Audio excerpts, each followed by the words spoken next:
What's up? What? What? No, this is a look. Let me know in the comment section if it's a look. I thought I was gonna be cute. And all right.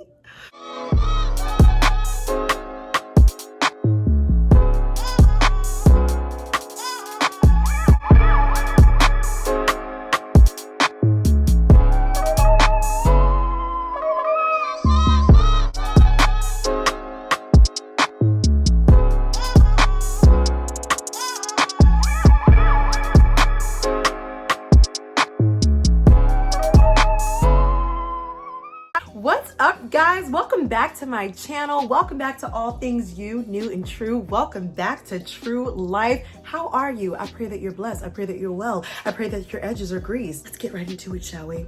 This channel has been really amazing. The feedback that I've gotten from the people that have watched this channel has been like overwhelmingly amazing. It's just amazing what's happening. Like, you guys are absolutely awesome, and everything that's been going on surrounding the community of true lifers and the community of people that love the Lord, people that are church, both unchurched Jews and Gentiles alike. We are all getting together and testifying and telling of the goodness of the Lord, and it is blessing my entire soul until somebody said something that like really rubbed me the wrong way. And I was like, what is going on? So, true story, real quick. Somebody basically mentioned to me that their story should not be mentioned on this channel simply because they feel like they are not like the heavy hitters that have been featured on this channel. The heavy hitters that you featured on this channel, like, I'm not like them. So you could just scrap my entire story. I was like, excuse me? Somebody tell me what that means. Can you tell me what that means? Can you tell me what that means? Can you tell me what that means? We're going to talk about that and debunk that lie and that foolishness real quick. Come out! So basically, one thing I really didn't like about that was the fact that this person mentioned that they were not a heavy hitter. So last week we talked about a man that laid by a pool for 38 years that had the ability to get his healing and his blessing, but he didn't push forward to get his blessing. So one, what I really want people to understand is, even though this man did not have a name, even though this man did not have a ministry, even though he didn't have a following, even though he didn't have a PhD, a BA, an MA, an ABC, a BET, or an EMT behind his name, he was still mentioned in the Bible with the rest of the greats in the Bible. No, he may not have split a sea. No, he may not have slayed a giant. No, he may not have fed thousands and multitudes. No, he may not have walked on water. No, but his name was still mentioned in the Bible with the rest of the people that were mentioned in the Bible. He was mentioned along with David and along with Moses and along with Abraham and Isaac and Jacob and King Solomon. He was still mentioned with no following. He was still mentioned.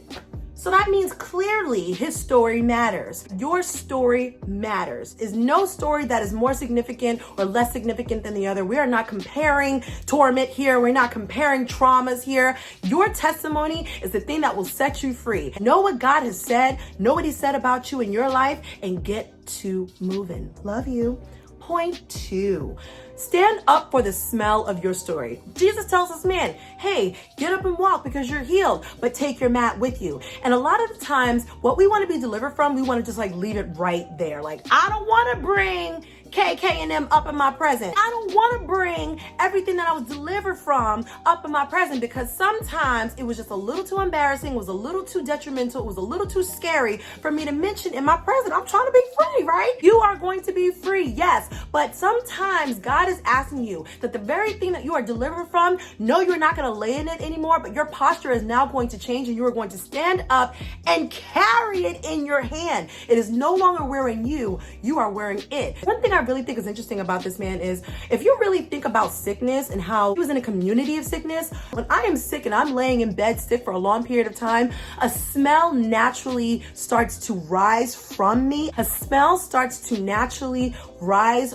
from the area that I'm sleeping in just because of the sickness. It is not intentional, but the sickness is there, right? If you read further into the story, you will see that it says that Jesus did this on the Sabbath day. Now, back then there was a rule that you do not heal on the Sabbath day. Jesus healed this man on the Sabbath day. If this man would have left his mat on the floor, he would have looked like everybody else that got healed in a pool. People just got healed at that pool, got up and walked away, and looked like everybody else in the crowd. It is time for you to stand up for the smell of your story. Yes, the mat still stinks. No, this man did not have the ability to leave his mat there. No, he did not have the ability to change the sheets on his sick bed.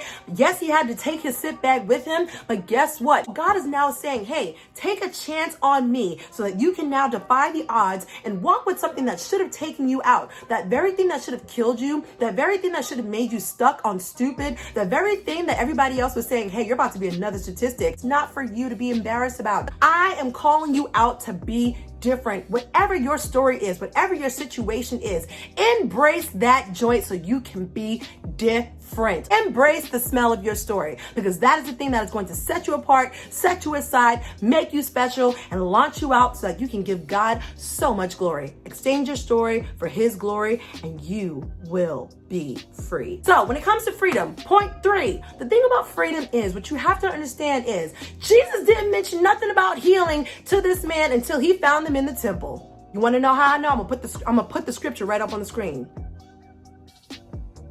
Jesus didn't say that this man was fully well until he found this man in the temple. The thing we have to understand is, when things happen in our lives, sometimes the past actually can follow us into our present. For example, when we have a baby, we can't give that baby back. Like, that's your baby. Like, that's your baby, right? Sometimes we dabble in things that were risky and maybe unhealthy, but God can and will heal you. But the healing is not just from a physical attribute. The healing comes from the transformation of your mind. This man was healed, right? He gets up, he walks, and he bumps into the Jews. And the Jews was like, oh, who healed you? And the man was like, I don't know, some guy. And then the man then goes back into the temple to find out who healed him. And then Jesus finds this man in the temple and says, see, you've been made well. It wasn't said that this man was made well fully until he was found in the temple. That's because his mind had changed about the situation. He didn't just want to be healed and walked away. He wanted to know who this God was that healed him. He wanted to know, who is it that served me so I can actually give back and serve him and give more grace and tell about the goodness of Jesus Christ, because I want to let everybody know what he has done for me. A lot of us are just looking for that moment that, like, oh, if I could just get that car, oh, if I could just get healed over this heartbreak, oh, if I could just get that promotion, then I'll be better. Like, no, it's not about changing the situation. It's about changing you. Be not conformed to this world, but be ye transformed by the renewing of your mind. The healing comes when you change your mind. When you change your mind about the situation, that's when you're healed. Like, you can literally be in the middle of chaos. You can literally be in the middle of chaos and still have peace, because you know that what your promise is true, that what God says about you is true. So yes, I may be in the middle of a struggle, but God says that I don't have to stay here. God says that I can now exchange a truth for a new truth. God says that I can stand up and be healed. The healing comes when your mind changes about the situation, not when the situation changes. So I'm asking all of you, for those of you that have had a past that is so impactful that it now follows you into your present, understand that it's not about you getting rid of that thing necessarily, or being healed from that thing necessarily. Yes, God can heal you and he can set you free and deliver you, but the healing then comes when your mind changes and you say, hey, it's because of Jesus Christ that I'm here today. So 3 points. Your story matters. You matter. You are going to be great just like everybody else in this world. And no, you don't have to look like everybody else in this world. You don't have to be delivered like everybody else in this world. You don't have to have the same process as everybody else in this world, but your story matters. 2, stand up for the smell of your story. Just because it stinks, so what? You can now hold it up and say, hey, this is who I used to be. This is not who I am anymore. And 3, at the end of the day, change your mind. Even though the situation may not change, the change of your mind is what changes the whole situation. I'm telling you, just change your mind and understand that it's Jesus Christ that gives you freedom, Jesus Christ that gives you peace, Jesus Christ that gives you validation, your self-esteem, anything that you need, it rests in him. So look for him in the temple, find him in the word of God, find him in prayer. Don't find him on Instagram. Don't find him on anything else that you think you may need. No external resource can actually take a hold or take a place of the thing that you really want healing for. You want full healing? It's not just physical, it's also mental. So that was really fast. I'm sorry, but I really had to get that out of my belly because I could not stop. I was like, what you mean? Your story don't matter. Scrap your story. I'm not doing that. No. So I love you all. I hope that this helped and blessed you. If you want to leave your testimony, leave it down in the comment section down below, and I will shout and praise and probably speak in tongues right there with you, okay? My name is Danielle Henderson, and I am a chosen, peculiar, and blessed servant of the Most High God, and I pray that you, stay new, and stay true until next time. Peace.